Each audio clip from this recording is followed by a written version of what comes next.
যে বিষয়টি আপত্তির জায়গা সেটা হলো যে এটা কিভাবে মেনে নেওয়া সম্ভব যে লা ইলাহা ইল্লাল্লাহু মুহাম্মাদুর রাসূলুল্লাহ, যেটি মুসলমানদের চেতনার বিষয়, মুসলমানদের ধর্মীয় বিশ্বাসের বিষয় এবং সারা দুনিয়ার মুসলমানদের সবচেয়ে আবেগ এবং সবচেয়ে বড় সেন্টিমেন্টের যে জায়গাটা, সেটাকে যদি কেউ জঙ্গিবাদী একটা আপনার হিসাবে, প্রতীক হিসাবে, জঙ্গিবাদের একটা সিম্বল হিসাবে যদি কেউ উপস্থাপন করতে চায়, তাহলে তার চেয়ে বড় সাম্প্রদায়িক আর কি হতে পারে?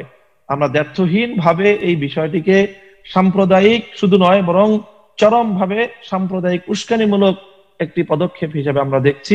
জি, এখন আমি আরেকটা ইস্যুতে যেতে যাচ্ছি যে আপনারা দেব অভিনীত, বিশেষ করে ভারতের যে একজন খুব সুপারস্টার রয়েছেন পশ্চিমবঙ্গের, দেব অভিনীত একটি ট্রেলার মুক্তি পেয়েছে বাংলাদেশে, সেটার বিরোধিতা করছেন খুব চরমভাবে।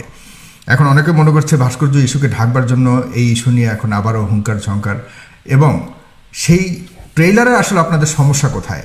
সারা বিশ্ব যেখানে এগিয়ে যাচ্ছে, সে সারা বিশ্ব যখন মানে এই আধুনিক জগতে চলচ্চিত্র এবং এইসব নিয়ে অনেক আপনার এগিয়ে যাচ্ছে, তখন আপনারা এই সব বিষয় নিয়ে আপনার আপত্তি তোলাটা আসলে মনে করেন কি যুক্তিযুক্ত?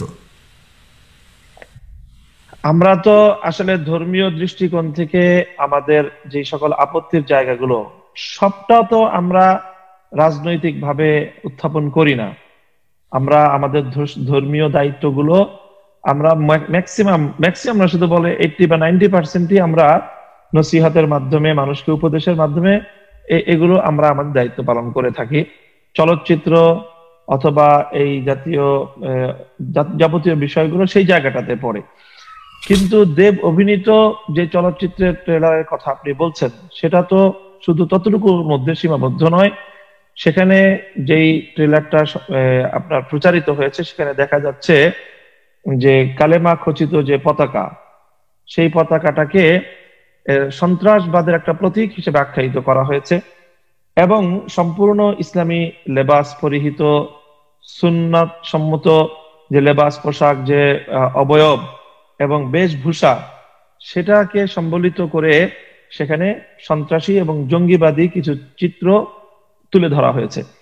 আর সেই চিত্রের বিরুদ্ধে কলকাতার একজন নায়ক এবং একজন অভিনেতাকে তার বিরুদ্ধে অ্যাকশন নিয়ে এবং সেই কালেমার বিরুদ্ধে তাকে অবস্থান গ্রহণ করে সেটাকে ধ্বংস করার একটা পায়তারা বা একটা ভূমিকা, সেটা আমরা সেখানে লক্ষ্য করছি। তাহলে এখানে যে বিষয়টি আপত্তির জায়গা সেটা হলো যে এটা কিভাবে মেনে নেওয়া সম্ভব যে লা ইলাহা ইল্লাল্লাহু মুহাম্মাদুর রাসূলুল্লাহ, যেটি মুসলমানদের চেতনার বিষয়, মুসলমানদের ধর্মীয় বিশ্বাসের বিষয় এবং সারা দুনিয়ার মুসলমানদের সবচেয়ে আবেগ এবং সবচেয়ে বড় সেন্টিমেন্টের যে জায়গাটা, সেটাকে যদি কেউ জঙ্গিবাদী একটা আপনার হিসাবে, প্রতীক হিসাবে, জঙ্গিবাদের একটা সিম্বল হিসাবে যদি কেউ উপস্থাপন করতে চায়, তাহলে তার চেয়ে বড় সাম্প্রদায়িক আর কি হতে পারে? আমরা দ্ব্যর্থহীন ভাবে এই বিষয়টিকে সাম্প্রদায়িক শুধু নয়, বরং চরম ভাবে সাম্প্রদায়িক উস্কানিমূলক একটি পদক্ষেপ হিসেবে আমরা দেখছি এবং আমরা মনে করছি এর মাধ্যমে ধর্মপ্রাণ মুসলমানদের ইসলামী চেতনা, ইমানি, তাদের যে আত্মমর্যাদাবোধ, তার উপর আক্রমণ করা হয়েছে। জাতীয় বা সরকারি ভাবে উঠানো হয় না, শুধুমাত্র আপনাদের পক্ষ থেকে উঠানো হয় কেন? কারণ বাংলাদেশ সরকার তো ইসলামিক দেশ না হোক, কিন্তু মুসলিম প্রধান দেশের প্রধান। বাংলাদেশ সরকার থেকে তো কখনো এই ধরনের আপত্তি তোলা হয় না। এক্ষেত্রে না তোলার পেছনে আপনি কি মনে করেন? এখান থেকে তো কখনো ইয়ে করা হয় না। আমরা মনে করি এক্ষেত্রে সরকারের এটা অবশ্যই একটা ব্যর্থতা। বাংলাদেশ রাষ্ট্র যখন গঠন হয়, বাংলাদেশের রাষ্ট্র গঠিত হওয়ার পর থেকেই ইসলামী চিন্তাকে ঊর্ধ্বে তুলে ধরার একটা প্রক্রিয়া বাংলাদেশ রাষ্ট্র গঠন হওয়ার পরপরই শুরু হয়েছে। OIC, organisation of Islamic conference ছিল, পরবর্তীতে অর্গানাইজেশন অফ ইসলামিক কান্ট্রিজ, যার একটা অন্যতম উদ্যোক্তা দেশ হিসেবে বাংলাদেশের সেখানে বলিষ্ঠ ভূমিকা রয়েছে এবং অমুসলিম বিশ্বের প্রচন্ড প্রতিবন্ধকতার মুখেও বঙ্গবন্ধু 1972 সালে ওআইসির যে গঠিত হওয়ার সময় সেখানে তিনি অংশগ্রহণ করে সম্মিলিতভাবে বিশ্বব্যাপী যে মুসলিম উম্মার স্বার্থ রক্ষা এবং ইসলামের ঝান্ডা সমুন্নত করবার যে যৌথ ঘোষণা, সেখানে তিনি অংশগ্রহণ করেছেন এবং স্বাক্ষর করেছেন। সেই জায়গাটা থেকে বাংলাদেশ রাষ্ট্র এবং বাংলাদেশ সরকারের এটা অবশ্যই নৈতিক দায়িত্ব, রাষ্ট্রীয় দায়িত্ব হয়ে দাঁড়ায়, যখন ইসলামের বিরুদ্ধে এই ধরনের আন্তর্জাতিক পরিমণ্ডলে অথবা জাতীয় পর্যায়ে কোনো ভূমিকা পালিত হবে, সেখানে ধর্মীয় সেন্টিমেন্টকে সমুন্নত রাখার জন্য 90% মুসলমানদের এই যে মানুষের তাদের ধর্মীয় চেতনার প্রতিনিধিত্ব, সেটা যদি সরকার না করে তাহলে এটা অবশ্যই আমাদের জন্য চরম দুঃখজনক একটি বিষয়। সরকার এই বিষয়ে সামনের দিনে পদক্ষেপ রাখবে, এটা তো আমরা আশা করি। তবে সেটা আসলে আদৌ হবে কিনা সেই বিষয়ে আমরা ভারতীয় চলচ্চিত্র কিন্তু সে দেশের হিন্দুদের প্রতিও তারা কিন্তু চলচ্চিত্রের মাধ্যমে অনেক ধরনের সমালোচনা করে থাকে।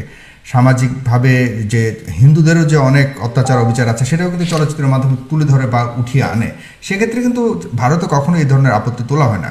তো আমাদের দেশেও বা ভারতেও তো পশ্চিমবঙ্গের যেই পশ্চিমবঙ্গের এই চিত্রনায়কের অভিনীত এই ছবিটি, সেখানেও কিন্তু বিশাল একটি অংশ মুসলমান রয়েছেন, সেখান থেকে কোনো এই ধরনের আপত্তি তোলা হয়নি।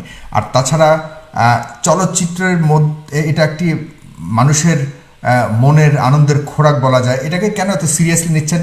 এবং এখানে অনেক অর্থ জড়িত রয়েছে। এই যে আপনাদের আপত্তির কারণে এই ছবিটি মুক্তি পাবে না, সেক্ষেত্রে এই অর্থ যে তাদের বিশাল অঙ্কের অর্থ লস হবে, এই দিকটা কি আপনারা বিবেচনা করবেন? বা বাণিজ্যিকভাবে কেন এটাকে দেখছেন না, যে শুধুমাত্র কেন এ ধরনের আপত্তি? না, এটাকে শুধুমাত্র বাণিজ্যিক ভাবে বা শুধুমাত্র অর্থ সংশ্লিষ্ট বিষয় ভাবার কোনো অবকাশ নেই।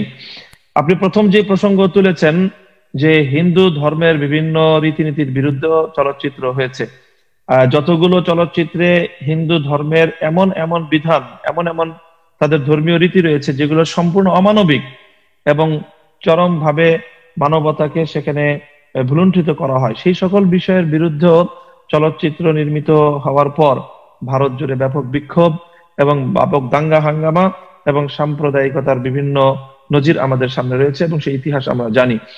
দ্বিতীয় যেই কথা, সেটি হলো যে ইসলামের বা মুসলমানদের, মুসলিম জাতির যদি কোনো আচরণ, তাদের যদি কর্মকাণ্ড কোনোটি যদি আপত্তিজনক হয়, সেটি শুধু সেই যেই জনগোষ্ঠী বা যারা অপরাধ করবে তারা তো ইসলাম ধর্মের কোন নির্দেশনা নিয়ে এই অপরাধ করছে না, তাহলে আপনি কেন ইসলামকে এখানে তারা প্রতিপক্ষ হিসেবে সাব্যস্ত করবে এবং ইসলামের উপর কেন আঘাত করবে?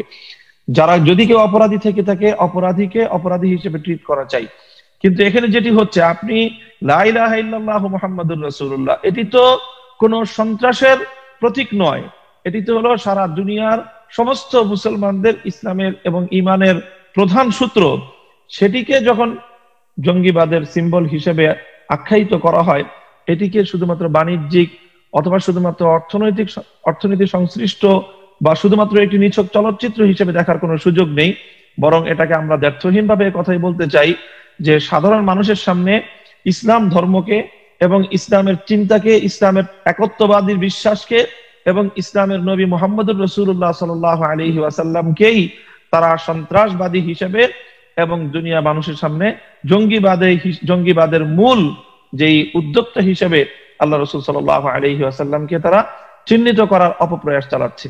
কাজী এই যে বিষয়, এটার সাথে কোনোভাবেই নমনীয়তার কোনো সুযোগ নেই এবং এখানে এটাকে মেনে নেওয়ার কোনো অবকাশ নেই।